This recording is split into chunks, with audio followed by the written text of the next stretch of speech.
who often face formidable health and financial challenges post-retirement.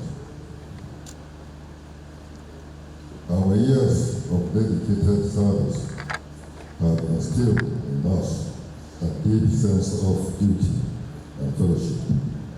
Now it is time for us to extend that same sense of duty towards our retired comrades.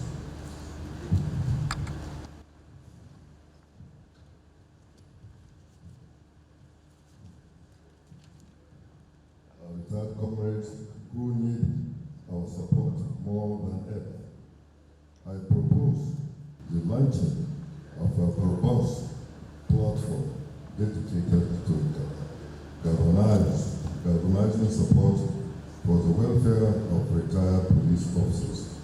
This platform will serve as a beacon of hope, providing assistance to those facing health issues, financial hardship, and other challenges in their retirement years. Together, let us rally our resources, experiences, and network to create meaningful changes by standing unintended. We can ensure that no retired police officer is left behind, and that each one of us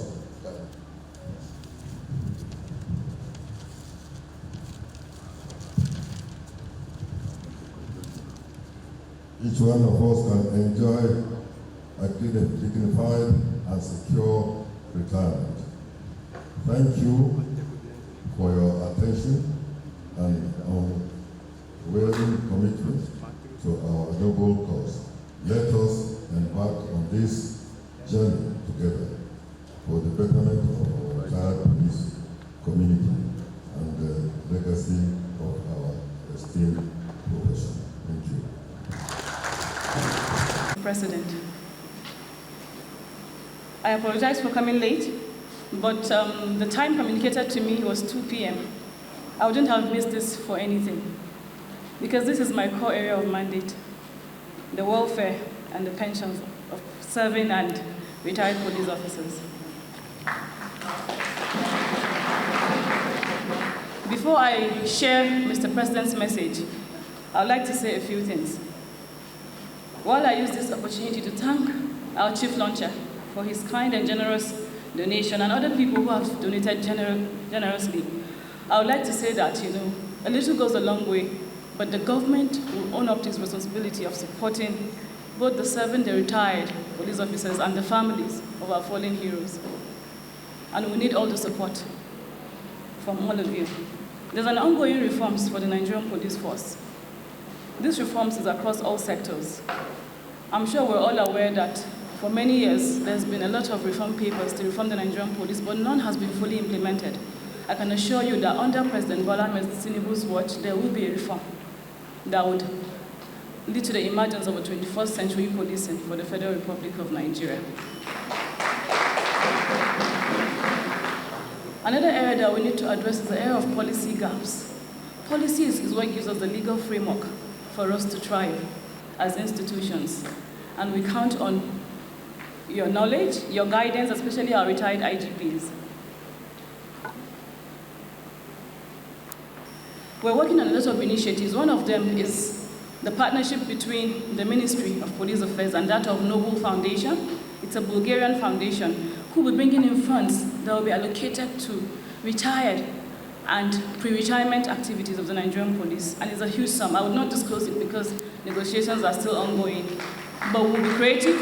We'll also adopt a lot of innovative measures to ensure that, those funds are not available, but we'll create the funds. And then finally, I would like to thank you all for your years of service. And for the officers that are serving, we would like to also thank you for your service to humanity. The Nigerian Police Force continues to do so much with so little. And I can assure you that under Mr. President's watch, we'll be able to get you what is duly yours. Now, Mr. President's message. It is my pleasure to be a part of this epoch-making ceremony, being the launch of the Nigerian Police Force Veterans Foundation. The event is in part to honor our retired police officers who have risked their lives for the peace and security of our dear country, Nigeria. These great men and women of valor and nobility deserves my respect and gratitude of our nation. And also the ceremony is for the official launch of the Police Veterans Foundation, a platform for mobilizing support and assistance for our police veterans. I therefore warmly welcome everyone here today who, despite their respective personal engagements and tight schedules, chose to be a part of this auspicious event. The Nigerian Police Force is not only a critical symbol of state legitimacy, but also a lead agency in Nigerians' internal security architecture. The sacrifices and commitment of its personnel contributes in no means, no measure, in keeping the citizens safe, guaranteeing a stable national democratic order. This is pursuant to the Section 14(2)(b) of the 1999 Constitution of the Federal Republic of Nigeria, as amended, which states, the security and welfare of the people shall be the primary purpose of government. Unfortunately, during their onerous, challenging, and high-risk service to our dear country, which stretches through 35 years in service or 60 years of age, many officers are known to face health complications, lifetimes, as well as physical and emotional traumas after retirement. This is compounded by the demanding nature and ethical requirements of their jobs, which barely allows them time and space to prepare for life after retirement. The conceptualization of the Police Veterans Foundation, which has crystallized its launch today, is not only thoughtful, but a great initiative. I therefore salute the brains behind this noble idea and laudable project aimed at improving the welfare of the police retirees and renewing their hopes to live out their lives in dignity and comfort. As we gather here today, it is important to reflect on the cost of peace and security in Nigeria to enable us fully appreciate and thank our police veterans for placing their nation's security before their own lives. Their courage, sacrifices, and commitment to peace and security undoubtedly creates a huge debt which Nigerians cannot commensurately be repaid to them. Supporting and assisting the police veterans is rather a moral imperative, nay obligatory on government at all levels, including well-meaning members of the society.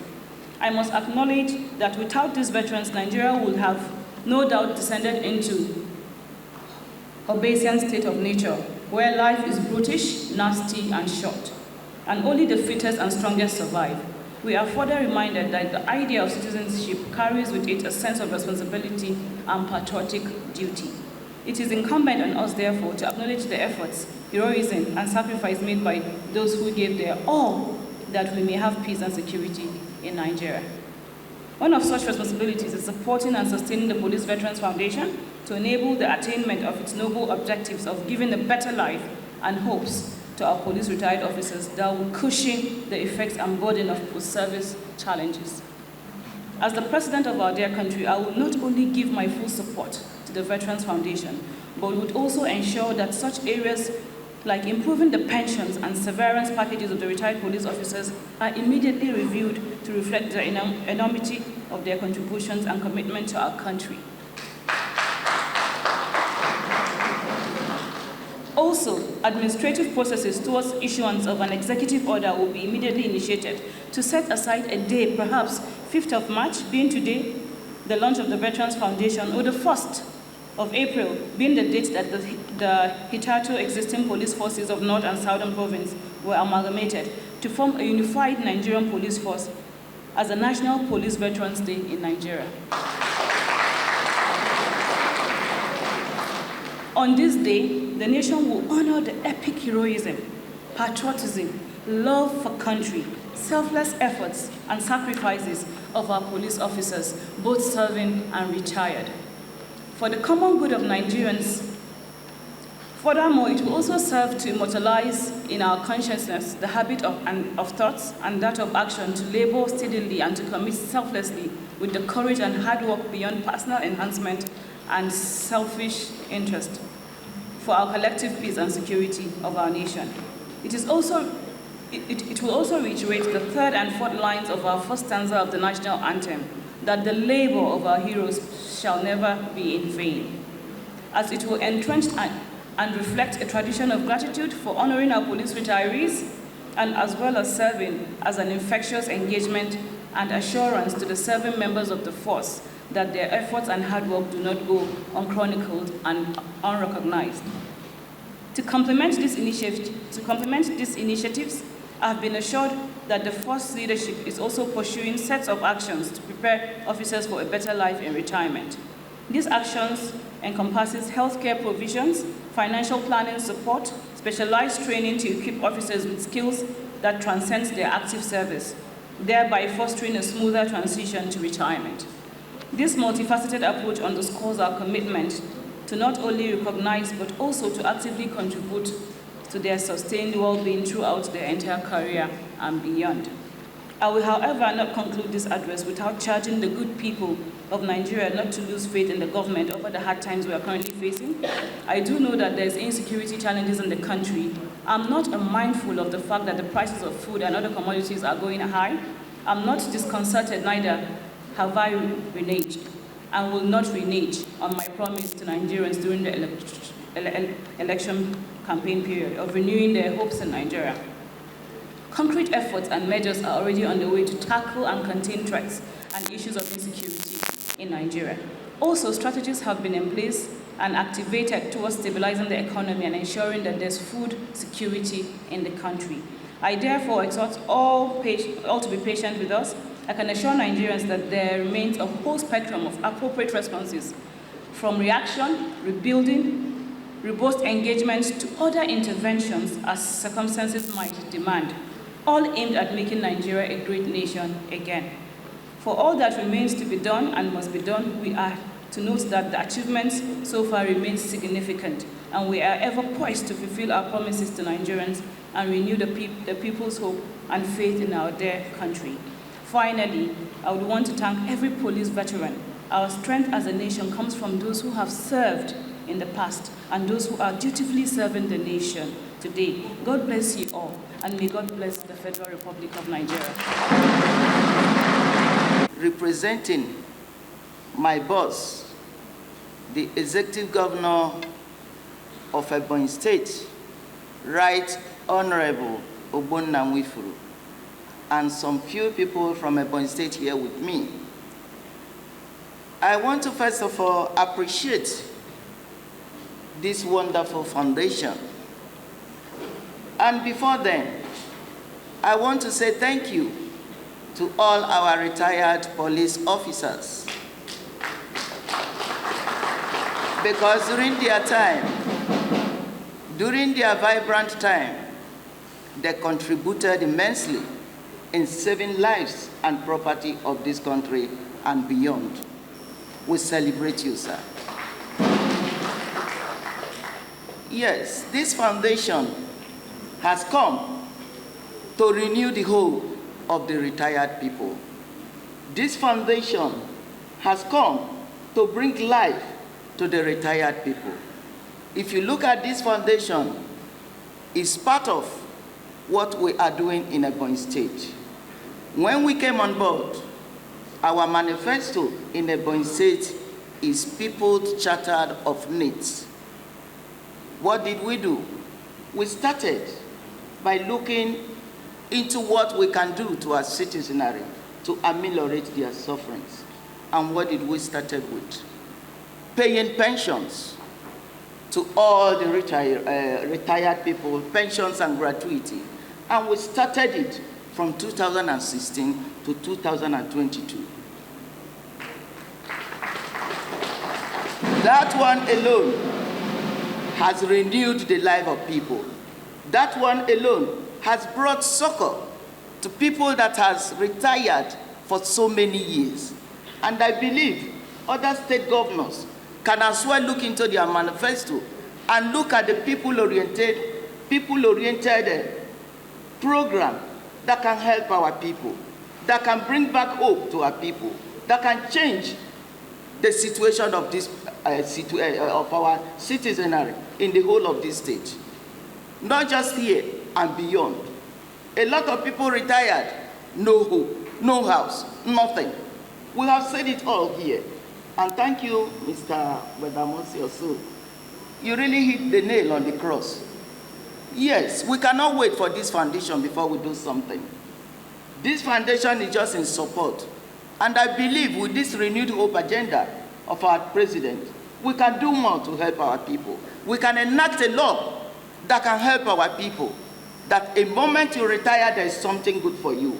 There can be this health insurance, as we have said. We make it compulsory. Government, like in our own government, Ebonyi State, we are contributing almost 60% or 80% to people's health. We have registered a lot of people in Ebonyi State. We don't need to wait for you to retire before you start to enjoy your life. Praise the Lord. I hope I'm talking. I'm saying this so that other governors can emulate. So this foundation, as we said, has come in a very good time. And all of us here will have to contribute and make it a very successful one. Not just to contribute, but to sustain it. Because one thing is to start, the next thing is to sustain it. Through our prayers, through our genuineness, I believe this foundation will go a long way to save the life of our people. And on this note, I want to thank everybody here seated. As we have said, today is not a history day. And my guy used to say, there is not too much grammar, but action.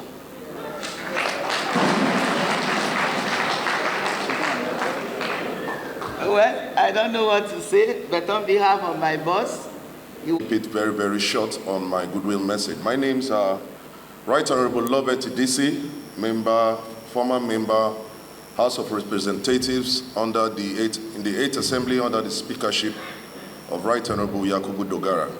I'm here representing my governor, the executive governor of Delta State, who sends his goodwill message and has asked me to state his unreserved apology for being able to attend this great occasion personally. But in all, he has asked me to say that he is in tandem, he has keyed into this very novel scheme, which has to do with the post-welfare of veterans. And he also wants to extend his voice to the good work the security apparatus is doing in Nigeria today, and also particularly in Delta State for securing our oil wealth and all our lives and properties in Delta State.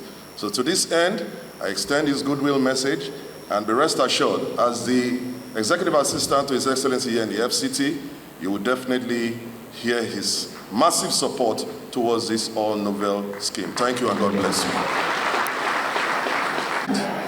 You give me time to talk.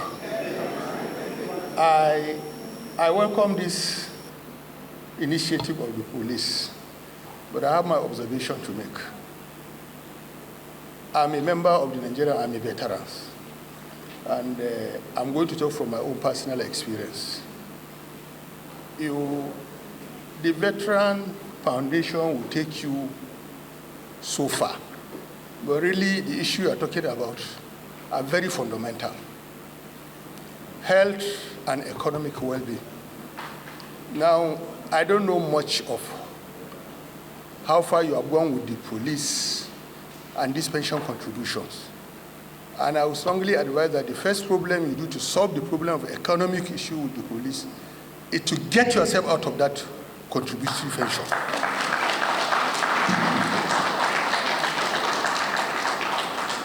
The armed forces did that because I retired 2014. Before I retired, my colleagues who retired earlier than me were getting less than 100,000 as brigadier generals. Now, you serve your country as a military man or as a police or any paramilitary, risk your life for 34 to 35 years, and somebody is still saving your money for you. For what?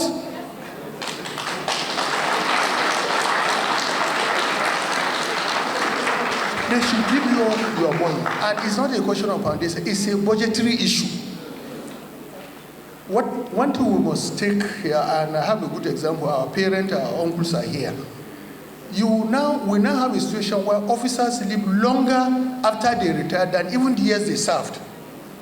So retirement period is very important for you. Sometimes even more important than even the time you serve, because I'm already retired 10 years ago. I've retired 10 years ago. By the time we withdrew ourselves from the so-called contributory pension, I retired December 2014.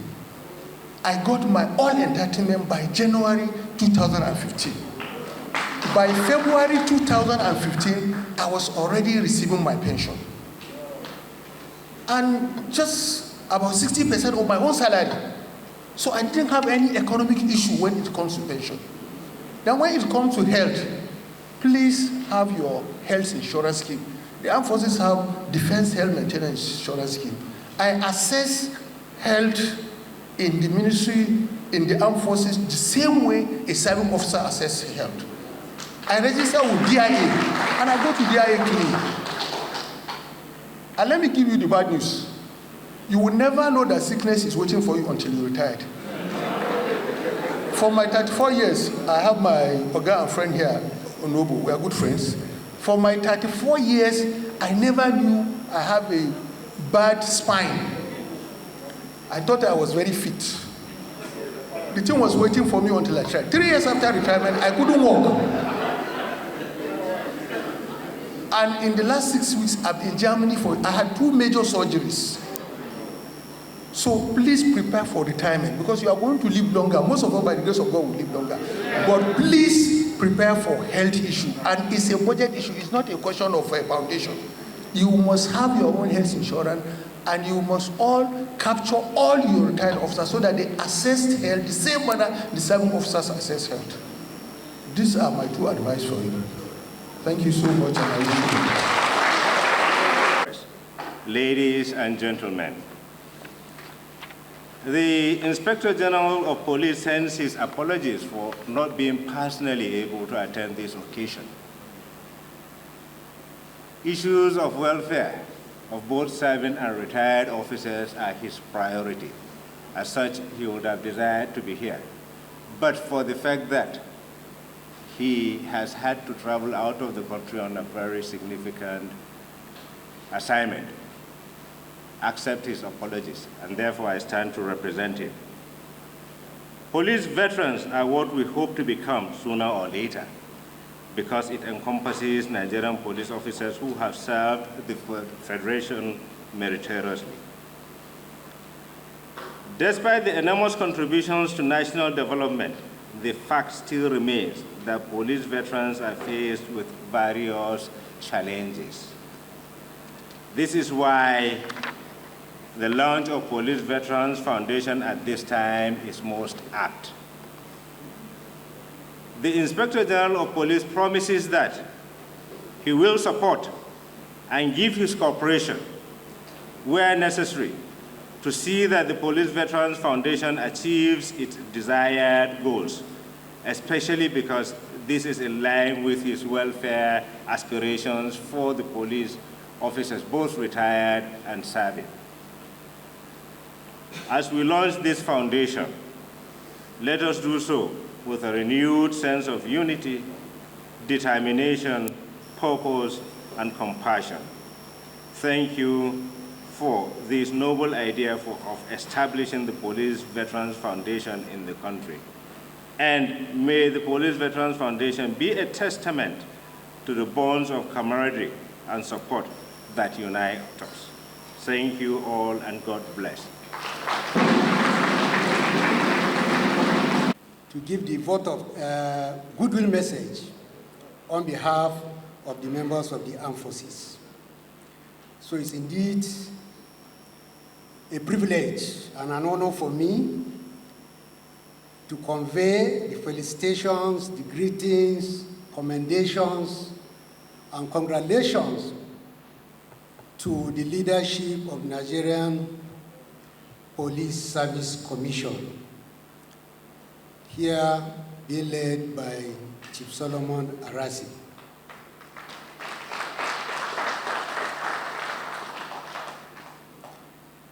Indeed, we thank the leadership for inviting the leadership of the armed forces to be part of this noble cause. And what we are witnessing today is a very laudable initiative and a very good step in the right direction. Indeed, it's our belief that what we are launching today, the Police Veterans Foundation, will go a long way in improving the welfare and well-being of the police veterans.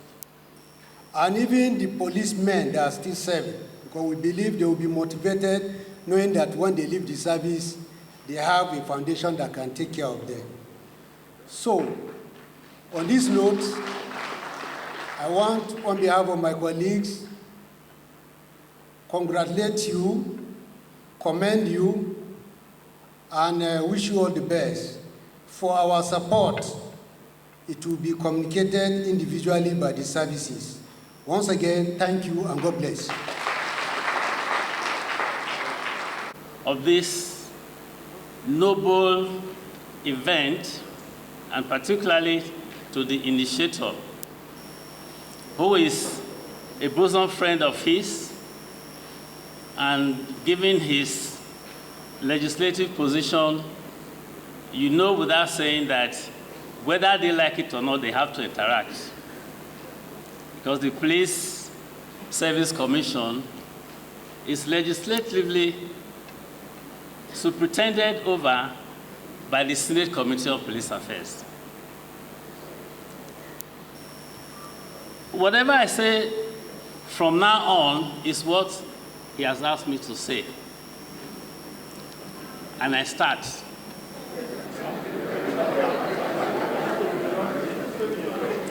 The idea of this foundation is an idea whose time has come.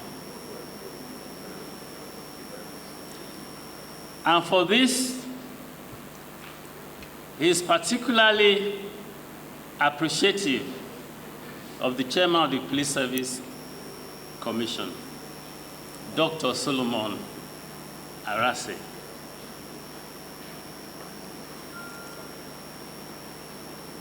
Not surprising at all, because when you have a round peg in a square hole, all you expect and all you get is superlative performance.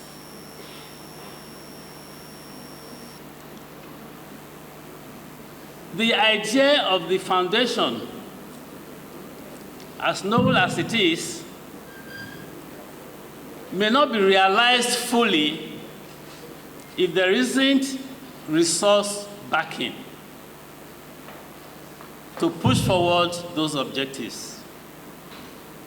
In this connection, as chairman of the Senate Committee on Police Affairs, he believes strongly that it is desirable that some form of legislative backing be accorded this foundation, such that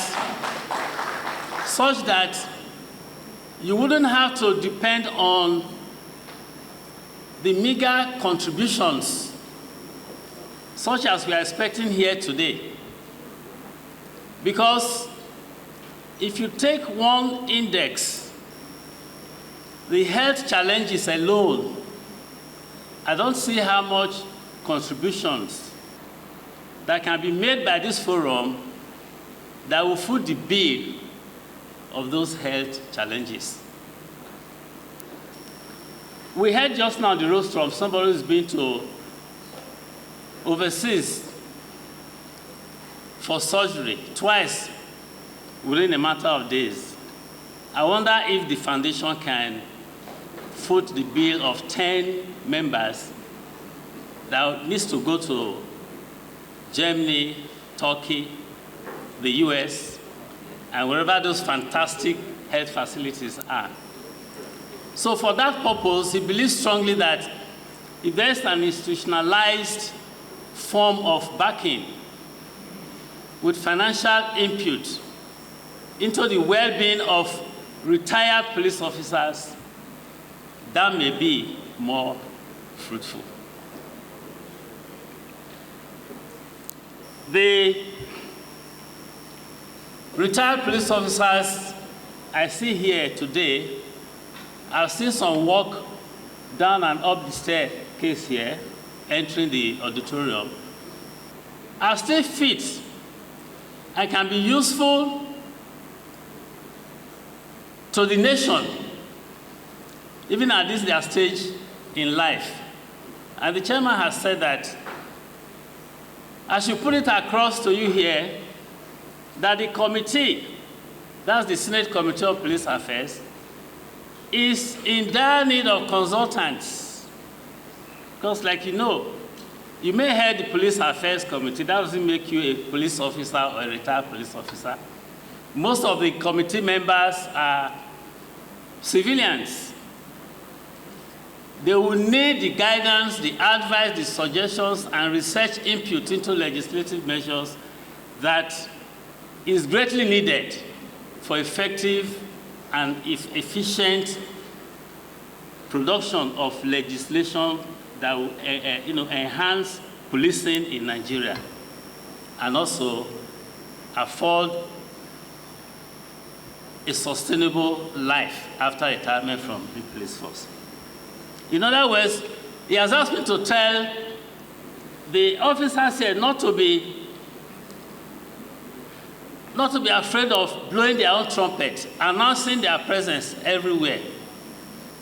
Just like Thomas Gray says in his elegy written in Country Churchyard, which I'm sure many of you read as a literature, your poem in the literature classrooms in those days. It says, many a flower is born to blush unseen and waste its sweetness on the desert air. That's Thomas Gray in his elegy written in the Country Churchyard. You are still virile, you are still strong. Don't waste your strength, your intellect on the desert air. Thank you very much. If particularly our people decide to also go back to the farm, staging protest after protest will not put food on the table. Our young people need to embrace agriculture and go back to the farm, support what government is doing, and give government, whether at the federal or state level, a chance to be able to get things done properly. So that's not to talk too much.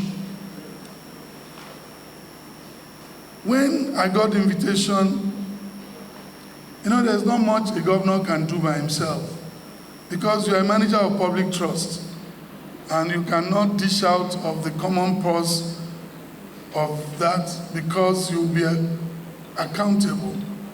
So, and I really wanted to come here big, so I got my global friend, Hensek, who is a major contractor in Akwa Ibom. I got him to put all of our contractors and our friends together. And I said I needed them to support me in coming to support this event so that tomorrow they will not say I was donating to something that the House of Assembly did not approve.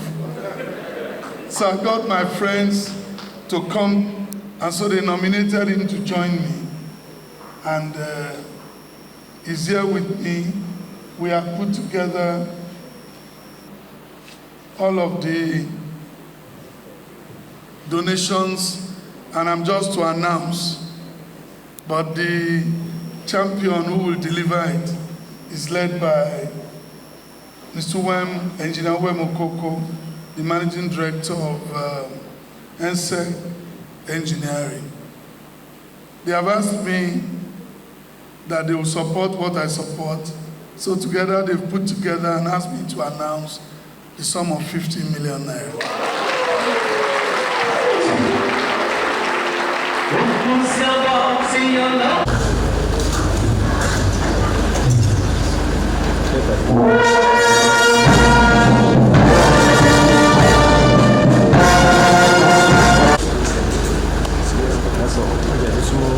Excellency, and for all that I have said and all that I have done, please excuse me so much. I wish you so very much. Thank you very much.